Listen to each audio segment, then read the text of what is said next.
이슈 돋보기 시간입니다. 코로나19 팬데믹에 대응하는 핵심 방역 수단이었던 사회적 거리두기, 2020년 3월에 처음 도입됐었는데요. 이제 2년 1개월 만에 전면 해제됩니다. 이 코로나 사태를 서서히 엔데믹 체제로 바꿔 나간다는 방침인데요. 이 다가올 변화에 대해서 오늘 이 시간에 심도 있는 이야기 나눠보겠습니다. 오늘은 인사이트K 연구소 배종찬 소장님 모시겠습니다. 안녕하십니까? 안녕하십니까? 네, 보통 지금까지는 이 서서히 풀었잖아요. 10시에서 11시 이렇게. 네. 그런데 이번에는 아예 한 번에 전면 해제를 한다고 합니다. 이게 좀 어떤 의미가 있을까요? 이제는 말 그대로 프레임 자체, 네. 국면 자체가 전환된다고 봐야 되겠죠. 그동안에는 좀 야금야금 이렇게 조정이 됐다면 이제는 전면 해제입니다. 그러니까 환영을 할 만한 또 환영하시는 분들이 많을 거예요. 네. 그동안 사적 모임 인원도 이제 제한이 없습니다. 20명이 모이든 이제 30명이 모이든 그리고 영업시간 제한도 해제됐습니다. 이제는 11시 정도 되면 아니 나갈 시간 됐어요. 맞아요. 이게 아쉬웠죠. 걱정할 필요도 없습니다. 아쉬워하시는군요. 네. 그다음에 종교시설도 70%까지만 입장이 가능하다 보니까 뛰어앉기를 하고 이랬어야 되는데 이제는 이것도 제한이 없어졌습니다. 오늘부터입니다. 오늘부터 모임 인원도 그렇고 또 영업시간도 그렇고 종교시설 또 이런 다중이용시설의 인원까지도 더 이상 이제 제한되지 않는 완전한 전면 해제가 되면서 말 그대로 이제 새로운 국면으로 접어들었다. 포스트 오미크론으로 가고 있다고 봐도 가능할 텐데 그럼에도 불구하고 실내외 마스크는 현행대로 착용 의무가 유지됩니다. 그러니까 해제됐다. 그럼 마스크 안 쓰겠네? 이러고 지하철 타시면 네. 버스 탑승하시면 큰일 납니다. 네. 탑승이 안 됩니다. 그래서 반드시 2주 동안은 실외에서 마스크 착용은 그대로 유지가 되고 이걸 과연 더 추가 연장돼야 될지 말아야 될지는 좀 더 검토를 하기로 돼 있는데 아무래도 좀 구체적인 내용은 앞으로 추가적인 방역과 관련된 부분은 5월 10일이면 이제 새 정부 출범을 하거든요. 네. 새 정부 출범 때 바뀔 가능성이 상당히 또 높다고 봐야 될 텐데 김생현 아나운서도 영화 보는 거 좋아하시고 팝콘 먹는 거 좋아하시죠? 팝콘은 영화관에서 먹어야죠. 자, 네. 오늘부터 드시면 안 됩니다. 네. 팝콘은 25일부터 가능하다는 거. 영화관에서 취식은 25일부터 물론 전문가들은 계속 좀 지적을 하고 있습니다. 이게 네.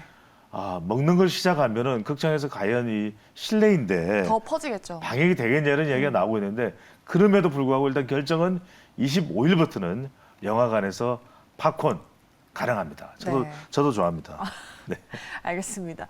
이 코로나19로 인한 거리두기 그동안은 정말 조금씩 야금야금 완화했었는데 이렇게 한 번에 아예 전면적으로 해제가 된다면 이 코로나19에 대한 인식이 과연 어떻게 바뀔지가 궁금해지는데요.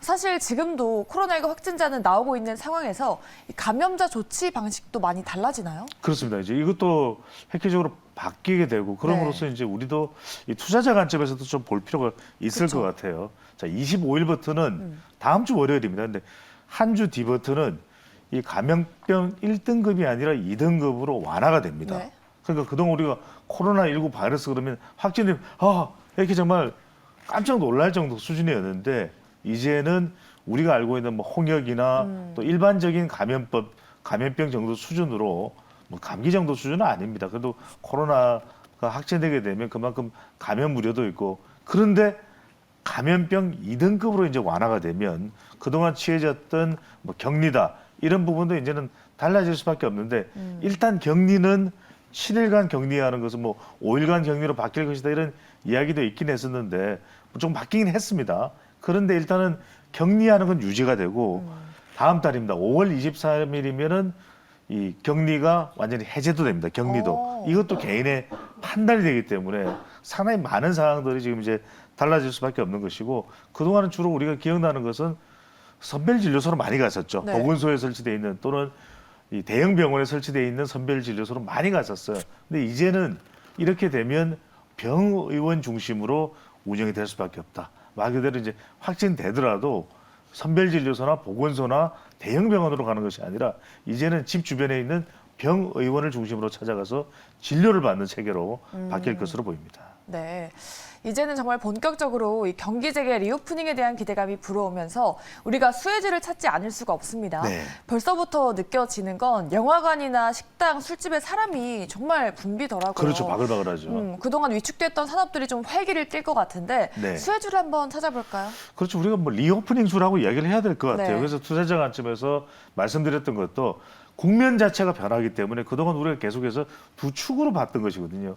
코경. 그러니까 코로나 상황과 그다음에 경기 회복 이 두 축을 봐왔던 것이기 때문에 이제는 본격적으로 경기 회복 국면에서 이 코로나, 이 방역, 거리두기 이 부분이 완전히 전면 이제 변화가 되기 때문에 여기에 가장 부응할 수 있는 관련 종목들이 뭐냐 리오프닝주라고 봐야 되겠죠. 일단 여행이 있죠. 또 항공이 있습니다.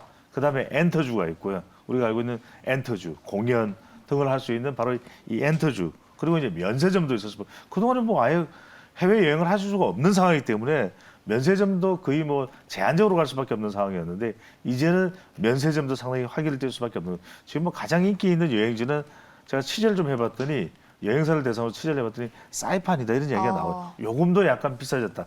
그 이야기는 요금 전가성까지도 발휘되는 종목이 이제 여행업일 수가 있다는 거죠. 조금 비싸도 나 갈래 이런 이야기가 나오기 때문에 그만큼 여행업 쪽에는 주목을 할 필요가 있고 또 식음료품주 그러니까 리테일 종목도 좀 주목을 하실 필요는 있습니다. 그런데 여기서 중요한 것은 네. 그냥 주목만 하면 되느냐.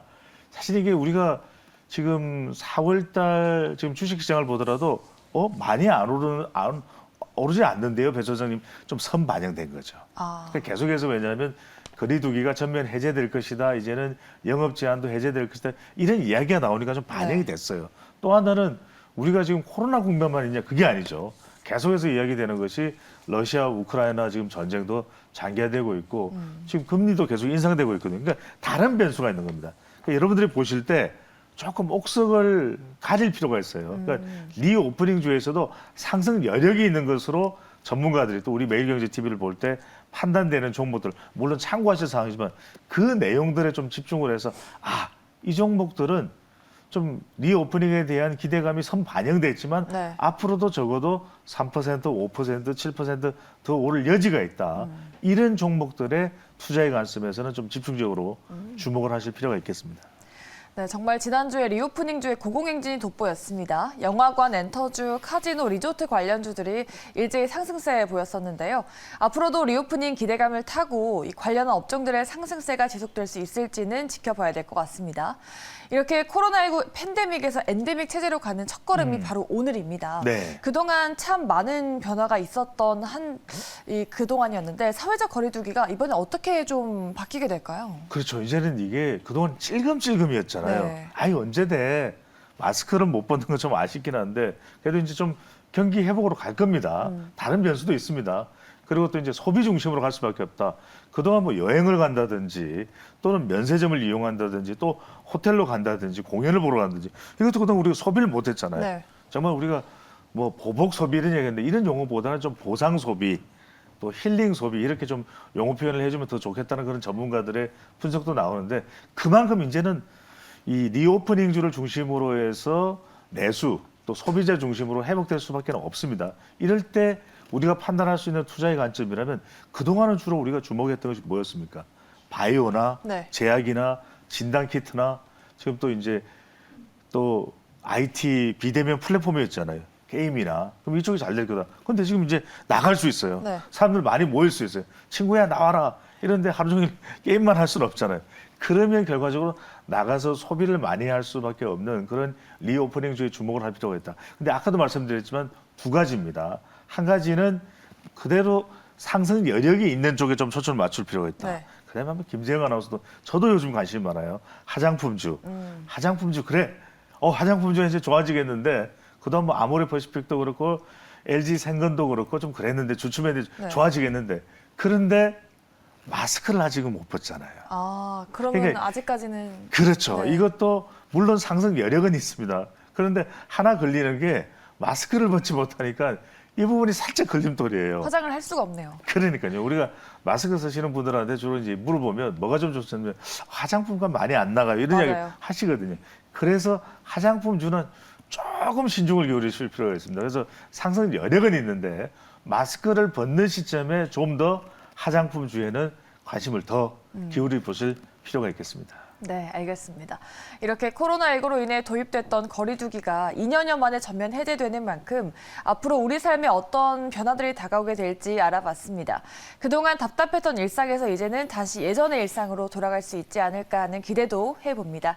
오늘 이슈 돋보기 시간에는요, 인사이트K 연구소 배종찬 소장님 함께했고요. 말씀 여기까지 듣겠습니다. 고맙습니다. 감사합니다.